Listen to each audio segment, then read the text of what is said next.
Hello everyone, and welcome back to another True Crime Mysteries video. Thank you all for being here.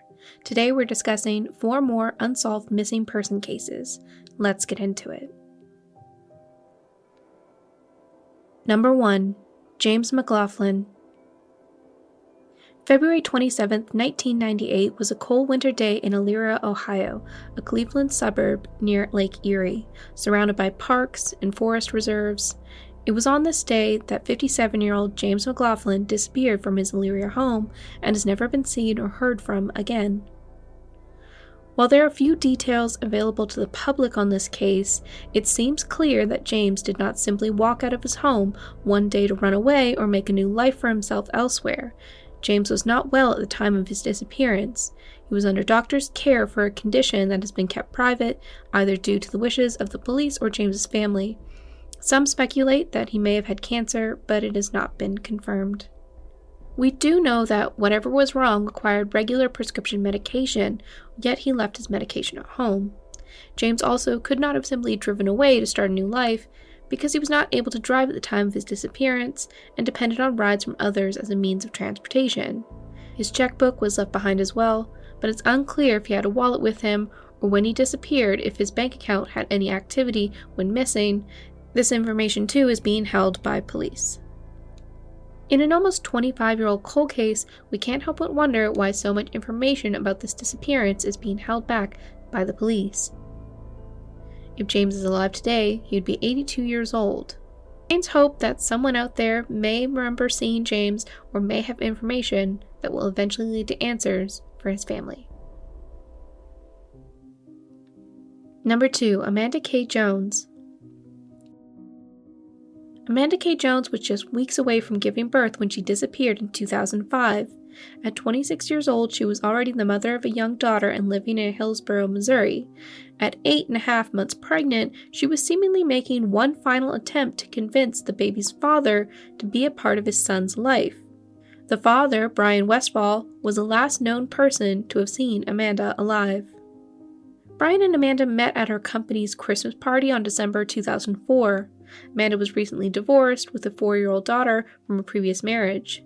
According to Amanda, she and Brian went home together after the party, but the relationship ended there. Then in February, Amanda discovered that she was pregnant. According to the family, Amanda had met with Brian to tell him that she was pregnant and asked if he wanted to be a part of the baby's life.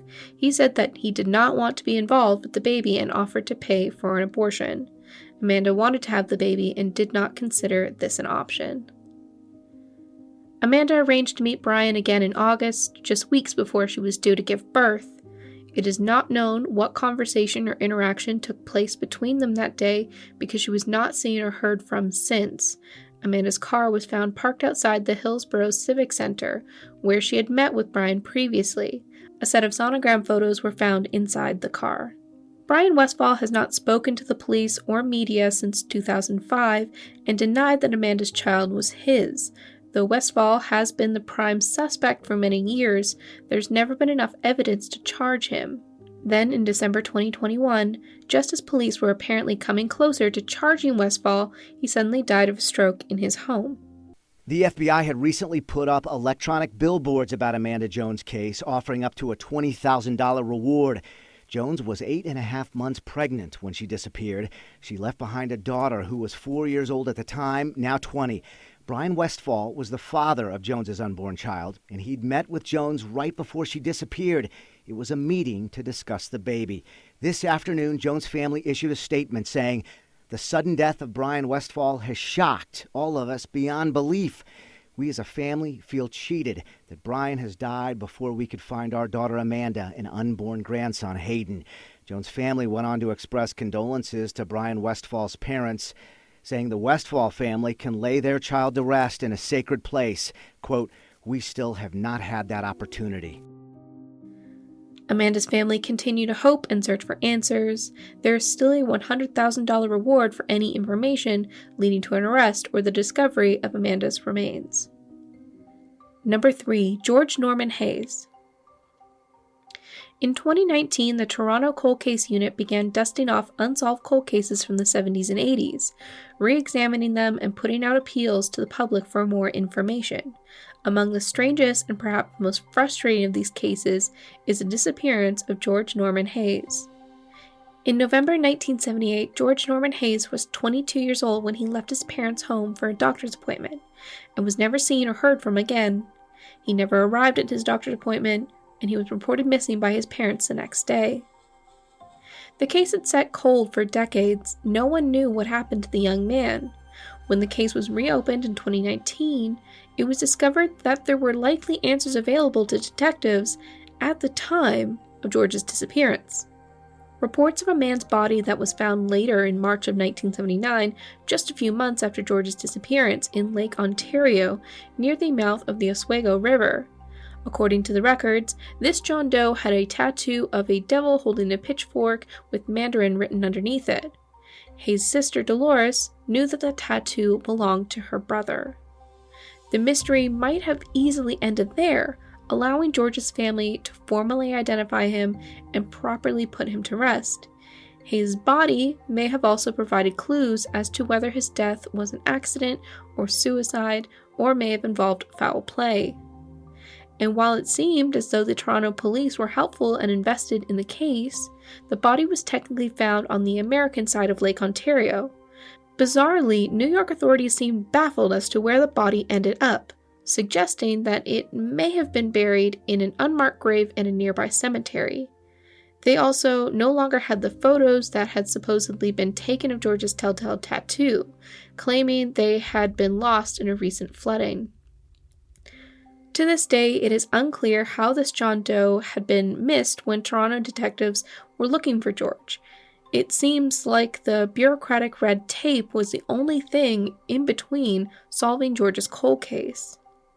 However, if it wasn't George's body, it still was someone, and it's heartbreaking that there could be two families who may never have the answers because of carelessness when handling a deceased victim.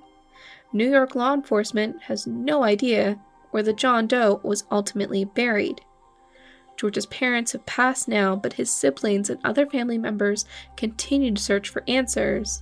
They've been fighting back and forth with Toronto law enforcement and their American counterparts to locate and determine if this John Doe is George. Anyone with any additional information on the case is being encouraged to contact the Toronto Police. Number 4. Dorothy Arnold.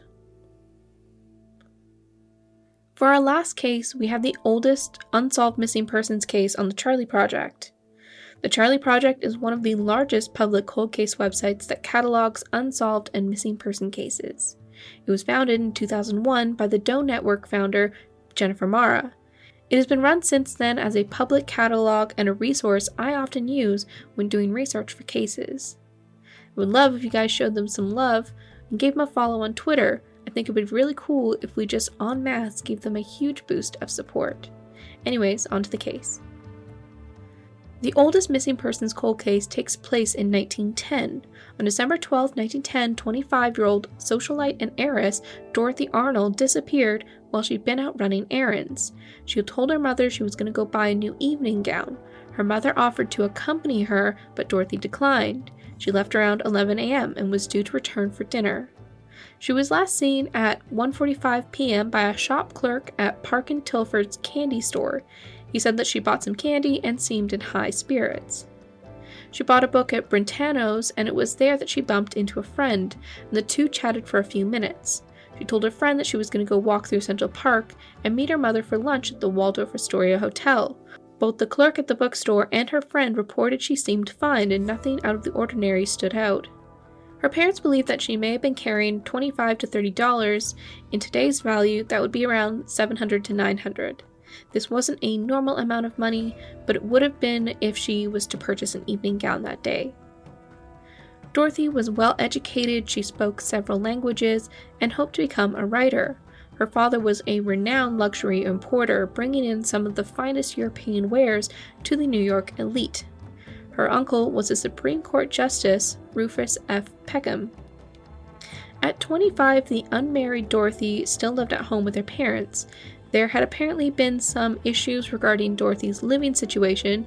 She wanted to move into an apartment in Manhattan, but her father forbade it. This would have been very abnormal for a young unmarried woman to live alone at the time. Dorothy didn't seem like she was in a rush to settle down.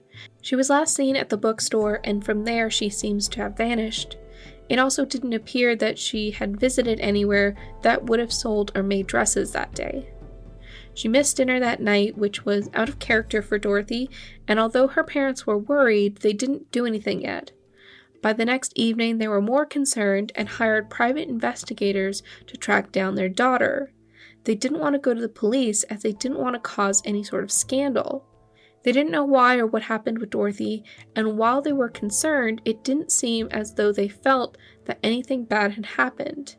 They were more concerned with maintaining her reputation. There had been a situation the previous year with another prominent New York family. Adele Boas was 13 and disappeared. There had been a massive manhunt for the teen, and it was later discovered that she had run away with a boy to Boston.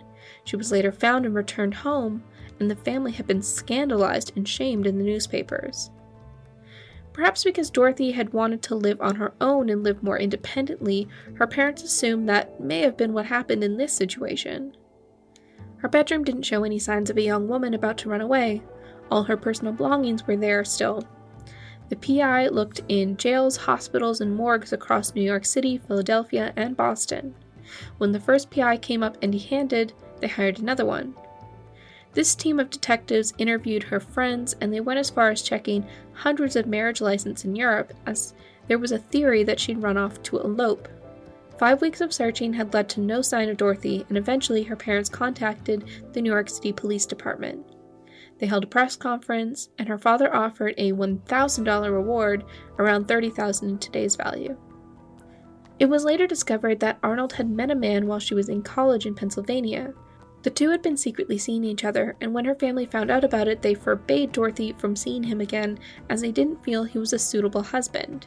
His name was George Grissom Jr., and he had been on holiday in Italy with his parents when Dorothy had disappeared and denied knowing where she was. Also discovered was that Dorothy had a secret P.O. box, but that was likely for her writing career. Her first manuscript had been rejected by a magazine, and when it came to her family home, they had poked fun at her writing career.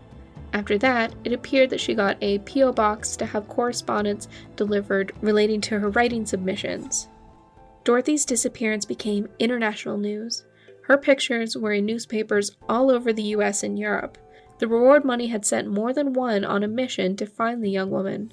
After a 75-day investigation, the NYC-PD declared Dorothy Arnold deceased. While there were numerous sightings and reports of people claiming to be the missing young woman, nothing panned out as a credible lead. The Arnold family received 2 ransom notes, but the alleged kidnappers were just hoping to scam the family. There are several theories about what might have happened. Her boyfriend claimed that she had been depressed about all the rejected manuscripts, and he believed that she had committed suicide. Another theory is that Dorothy had been pregnant, sought an illegal abortion, and died in the process. There had been a doctor in Pennsylvania that had a basement clinic raided when several young women disappeared after visiting it. A doctor who had worked there said that it was common practice to burn bodies of patients that died of complications, and said Dorothy may have been one of those victims. Her father, Francis Arnold, had reported to have spent $250,000 trying to find his daughter. He died in 1922, never knowing what happened to her. He was so sure she was dead that he left her out of his will. Her mother, Mary Arnold, died in 1928. It was said that she remained hopeful her daughter was alive and well for the rest of her life. In a case that is now well over 100 years old, it still bears similarities to modern ones. Devastated families are left in the wake of a missing person, families that deserve answers for their loved ones. And like I always say, you never know who's watching. Any sort of coverage can unlock a key piece of evidence needed to close one of these cold cases. Well, that is it for this video. As always, thank you so much for watching. If you like this content and what I do over here, please don't forget to subscribe and hit the notification bell so you don't miss my next upload. If you can give this video a like, if you enjoyed the content, that would be much appreciated, as it is the easiest way to help the channel grow.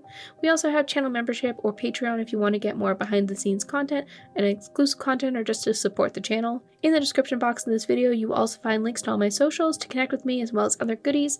But that is it for me. Thank you so much for being here. I will see you all in the next one. Bye for now.